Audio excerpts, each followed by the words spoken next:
सगळ्यांना अजून हवंय. जास्त पैसे, जास्त फॉलोअर्स, जास्त अटेन्शन, जास्त व्हॅलिडेशन, जास्त सक्सेस. आजचं जग तुला रोज एकच गोष्ट शिकवतं की तू कंप्लीट नाहीस. तुझ्याकडे अजून काहीतरी कमी आहे. मोठं घर, महागडा phone, better body, luxury life, perfect relationship. आणि लोक आयुष्यभर धावत राहतात अशा गोष्टींसाठी ज्या त्यांना खरंच हव्या आहेत की नाहीत हे सुद्धा त्यांना माहिती नसतं. पण 2000 वर्षापूर्वी एक माणूस होता ज्याने पूर्ण समाजाकडे बघून म्हटलं होतं, तुम्ही सगळे गुलाम आहात. राजांचे नाही, सरकारचे नाही, तुमच्या स्वतःच्या इच्छांचे. त्या माणसाचं नाव होतं डायोनिजस. काही लोक त्याला फिलॉसॉफर म्हणायचे, बाकीचे त्याला वेडा म्हणायचे. तो रस्त्यावर झोपायचा, फाटके कपडे घालायचा, लोकांची खिल्ली उडवायचा, श्रीमंत लोकांना ओपनली इन्सल्ट करायचा. आणि सगळ्यात विचित्र गोष्ट म्हणजे ज्याच्याकडे काहीच नव्हतं तो बाकी सगळ्यांपेक्षा जास्त फ्री दिसायचा. हा आहे त्या माणसाचा स्टोरी ज्याने सोसायटीला रिजेक्ट केलं. डायोजिनिसचा जन्म ग्रीसमधल्या सिनोप नावाच्या शहरात झाला. त्याच्या सुरुवातीच्या आयुष्याबद्दल फार माहिती नाही, पण काही स्टोरीजनुसार त्याच्या वडिलांचा पैशांशी संबंध होता.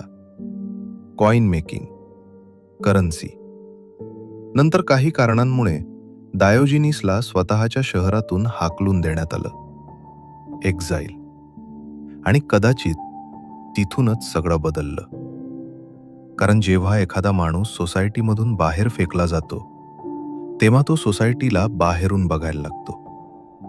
आणि बाहेरून दिसणारं सत्य हे आत राहणाऱ्यांना कधीच दिसत नाही. नंतर डायोजिनिस ॲथेन्सला गेला. त्या काळात ॲथेन्स म्हणजे जगातील सर्वात ॲडव्हान्स शहरांपैकी एक. फिलॉसॉफर्स, आर्टिस्ट्स, पॉलिटिशियन्स, इंटेलेक्च्युअल्स सगळे मोरॅलिटी, ट्रूथ, ह्युमन नेचरवर चर्चा करत होते. आणि त्या एज्युकेटेड लोकांच्या मध्ये एक विचित्र माणूस फिरत होता ज्याच्याकडे जवळजवळ काहीच नव्हतं. No status, no luxury, no respect for social rules. पण आयरनी बघ, आज हजारो वर्षांनंतर त्या शहरातल्या बहुतेक लोकांना कोणीच आठवत नाही. पण डायोजिनिस अजून जिवंत आहे. कारण काही लोक इतिहासात नाव कमावत नाहीत, ते जखम बनतात. डायोजिनिस हा सिनिसिझम नावाच्या फिलॉसॉफी स्कूलचा भाग होता. सिनिक या शब्दाचा अर्थच आहे डॉग लाईक.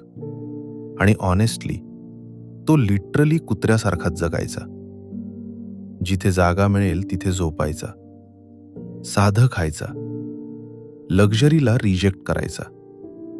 लोक काय म्हणतील याची पर्वा करायचा नाही. कारण त्याला वाटायचं सिव्हिलायझेशन माणसाला वीक बनवते.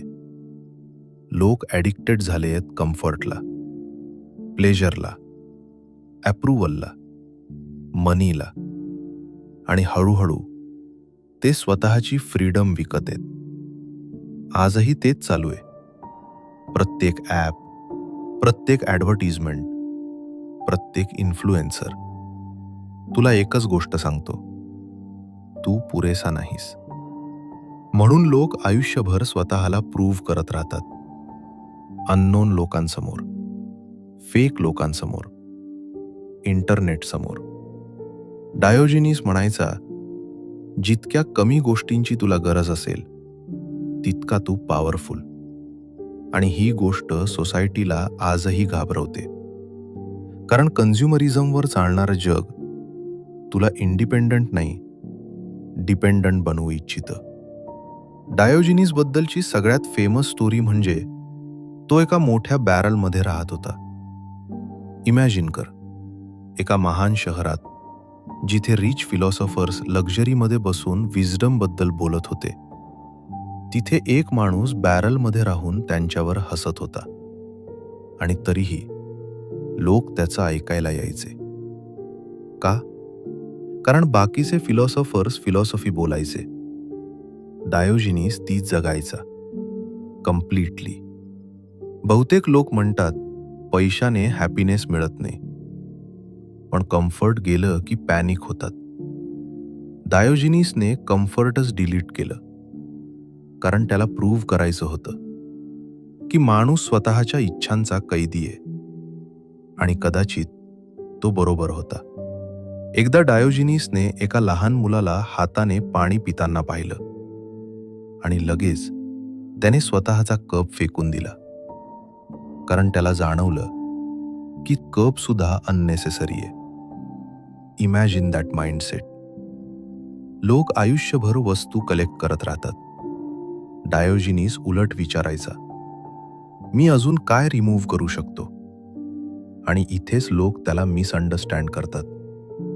तो एस्थेटिक मिनिमलिस्ट नव्हता, इंस्टाग्राम मॉन्क नव्हता, फेक स्पिरिच्युअल गुरु नव्हता. त्याला जेन्युअनली वाटायचं की पोझेशन्स हळूहळू मालकाला ओन करायला लागतात. जितकं जास्त तुझ्याकडे असेल तितकी जास्त भीती येते. हरवायची भीती, जज होण्याची भीती, स्टेटस खाली जाण्याची भीती. लोक फ्रीडमबद्दल बोलतात, पण त्यांची पूर्ण आयडेंटिटी बाहेरच्या गोष्टींवर उभी असते. आणि डायोजिनीसला हे हजारो वर्षांपूर्वीच दिसलं होतं. ऑब्व्हियसली सगळ्यांना तो आवडत नव्हता. खूप लोक त्याला हेट करायचे, कारण सोसायटीमध्ये असा माणूस डेंजरस वाटतो, जो गेम खेळायलाच रिफ्यूज करतो. समाज एका इनव्हिजिबल एग्रीमेंटवर चालतो. काम कर, अर्न कर, इम्प्रेस कर, स्टेटस वाढव. पण डायोजिनीस ओपनली त्या सगळ्यावर हसायचा. रिच लोकांना इन्सल्ट करायचा, फेक इंटेलेक्च्युअल्सची वाट लावायचा, पॉवरफुल लोकांना पब्लिकली एम्बॅरस करायचा, कारण त्याला हिपोक्रेसी सहन होत नव्हती. आणि सोसायटीला हिपोक्रेसी एक्सपोज करणारे लोक कधीच आवडत नाहीत. आजही नाही. आज लोक ऑनेस्टी आवडते म्हणतात, जोपर्यंत ती अनकम्फर्टेबल होत नाही. डायोजिनीस अनकम्फर्टेबल ऑनेस्टी होता, ह्युमन फॉर्ममध्ये. एक फेमस स्टोरी आहे. डायोजिनीस दिवसाढवळ्या लँटर्न घेऊन फिरत होता. लोकांनी विचारलं, काय करतोयस? तो म्हणाला, मी एक प्रामाणिक माणूस शोधतोय. Imagine that. पूर्ण शहरात फिरून तो बेसिकली म्हणत होता, तुमच्यात एकही जेन्युइन माणूस नाही. आणि ऑनेस्टली आजचं जग कदाचित त्याहून वाईट आहे. आज लोक स्वतःचं पर्सनॅलिटी सुद्धा एडिट करतात. Fake lifestyle, fake confidence, fake happiness. लोक इतके बिझी आहेत अलाइव्ह दिसण्यात की खरंच जगायचं विसरलेत. सोशल मीडिया पाहून डायोजेनेस कदाचित हसला असता, कारण टेक्नॉलॉजी प्रॉब्लेम नाही, ह्युमन व्हॅलिडेटेशन ॲडिक्शन प्रॉब्लेम आहे. फक्त आता ऑडियन्स मोठा झालाय.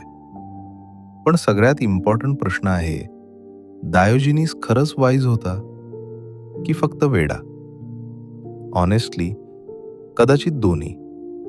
कारण एक्स्ट्रीम लोक नॉर्मल सोसायटीला नेहमी वेडे वाटतात आणि डायोजिनीस डेफिनेटली एक्स्ट्रीम होता. बाकी लोकांना कम्फर्ट हवं होतं, त्याला ट्रूथ हवं होतं ॲट एनी कॉस्ट. आणि म्हणूनच तो आजही रेलेव्हंट आहे. कारण मॉडर्न लाईफ लोकांना सतत पुश करतं कंपॅरिझनकडे, कन्झम्पशनकडे, डिस्ट्रॅक्शनकडे. लोक हजारो लोकांशी कनेक्टेड आहेत, पण आतून एकटे आहेत. जास्त पजेस करतात, पण जास्त एम्प्टी फील करतात.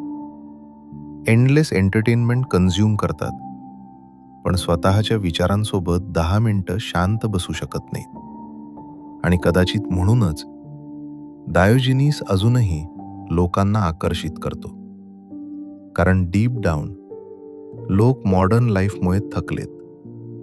प्रिटेंडिंगमुळे, चेझिंगमुळे, प्रेशरमुळे. आणि डायोजिनीस त्या सगळ्या विरुद्ध रिबेलियन आहे. एक टेरिफाईंग फ्रीडम, ऑलमोस्ट काहीच गरज नसण्याची फ्रीडम. डायोजिनिसने वेल्थ मागे सोडलं नाही, किंगडम्स नाही, मॉन्युमेंट्स नाही. त्याने प्रश्न मागे सोडले, जे आजही ह्युमॅनिटीला हॉन्ट करतात. फ्रीडम म्हणजे काय? आपण खरंच स्वतःसाठी जगतोय की सोसायटीच्या अप्रुव्हलसाठी? आणि उद्या जर सोसायटी गायब झाली तर आपण खरंच कोण असू? कदाचित डायोजिनिस वेडा नव्हता, कदाचित बाकीचं जग झोपलं होतं. जर हा एपिसोड तुम्हाला आवडला असेल तर सबस्क्राईब करा, कारण पुढच्या एपिसोडमध्ये आपण पाहणार आहोत डायोजिनिसला लक्झरी इतकी का तिरस्कार होती आणि मॉडर्न सोसायटी कम्फर्टच्या ॲडिक्शनमध्ये कशी अडकलीये. तोपर्यंत एक गोष्ट लक्षात ठेवा, समाजाला फ्री माणसं नको असतात, त्यांना ओबिडियंट माणसं हवी असतात. Question everything, and I will see you in the next episode.